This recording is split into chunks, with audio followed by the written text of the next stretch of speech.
So magandang araw mga brother, at ito magpo-pull out tayo ngayon ng fuel tanker na 16 KL na 8-wheeler. So yung buyer natin taga Benguet.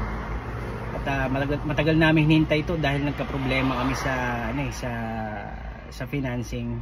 Pero sa wakas ito mapo-pull out na yung unit natin. So abangan nyo. Ito na.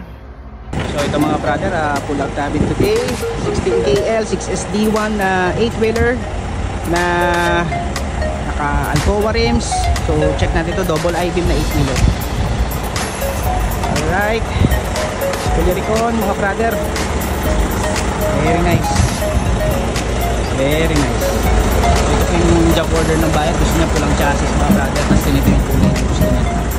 So kung mga buyer sila naman na masusunod sa kulay na gusto nila mga brother. So yan, ito bound to Benguet 6SD1 16 KL mga brother.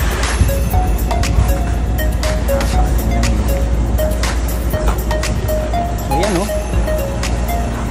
So ilang compartment to mga brother? Isa, dalawa, tatlo, apat, lima, anim na section or compartment.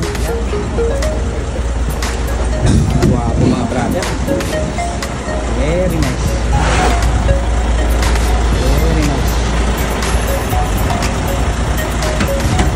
Alright, kung gusto nyo po ng same unit na tulad nito na nakuha ng mga taga Benguet, PM lang or kontakin kami sa number na nandiyan sa screen. Alright, thank you so much.